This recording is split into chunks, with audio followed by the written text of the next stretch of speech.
Hi friends, I'm back here to talk about grammar and writing week 4. So starting to get the hang of things, getting the routine down, and these 2 weeks are covering the exact same thing, which is punctuation.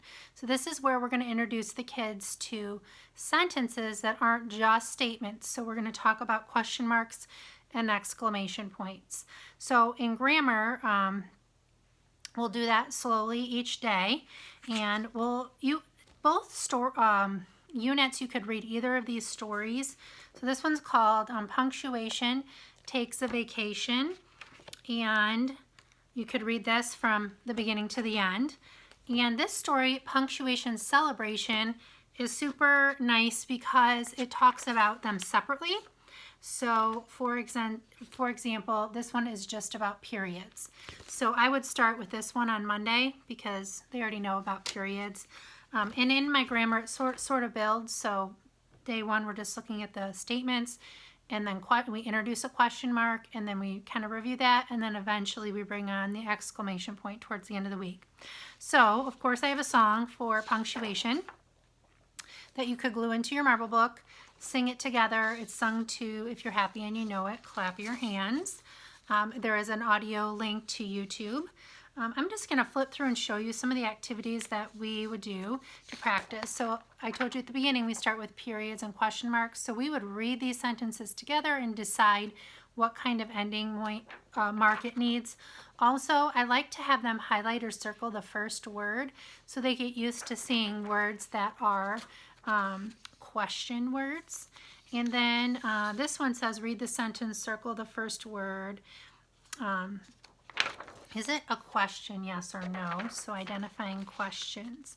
And then we start writing questions based on a picture. So we look at the picture on the Google slide. The pictures are in color, so if you can project those onto a board, then they can kind of see details a little bit more. And one of the reading standards in first grade is to ask and answer questions. So asking questions is a super tricky skill. I'm going to link something in the description that you can grab for free. It's a little flip card thing that they're I wonder cards, and whenever we're asking questions, I flip through that real quick with them, and it kind of gets their brain thinking and helps them to develop some questions. So here's an example of a picture they would look at and generate some questions from that. Then we start getting into the exclamation point, and they decide what kind of end mark does the sentence get.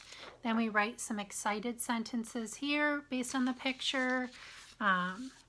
So pretty much a lot of that kind of practice. I do have a sort here at the end where they read the sentences and sort them. And at the very end, our goal is for them to be able to write a statement, a question, and an exclamation. And I did this last year with my first graders, and they did awesome. Now, some children need a little extra support. For example, Charlie was in my classroom last year, so sometimes I have to go and give her a few more verbal prompts. For her, she wasn't quite into the writing point, so we had a little dry erase board there, and she would tell me the sentence and I would write it down, and then she would copy it. So it was good practicing for her fine motor skills in writing, but it did come from her. So just some ways to modify. All right, so some other fun things that go with this unit. Instead of like a culminating craft, there are 3 crafts for this week. And so each day you might want to do one as it's introduced. So the first day I would do Percy, the period. And this is what Percy looks like. She tells, she's a statement and tells something.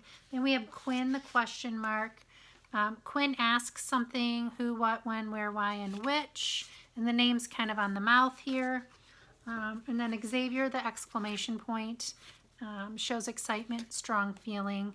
And I try to do even the eyes, kind of like how you, when you're thinking, you have a question. Anyways, and then I have a little colorful thing that says punctuation. I don't remember. Punctuation pals or something like that for the hallway.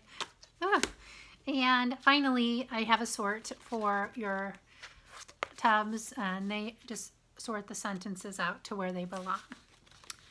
think there's also a recording sheet. If they want to record their sentences, they can as well. So that is grammar, talking about the 3 different kinds of sentences. In writing, we just do the similar activity where we're looking at a picture and we generate some sentences together, but this time we're checking. We're checking, do we have the capitals, the punctuation, the spacing, and so on. So it is very much tied together this week. I'm not going to go through all the activities because they're very similar, but we're learning that there are different kinds of sentences during this week and how to use them correctly. So that is the wrap up on week 4, grammar and writing, and I will be back with more info on week 5. Stay tuned. Have a great day.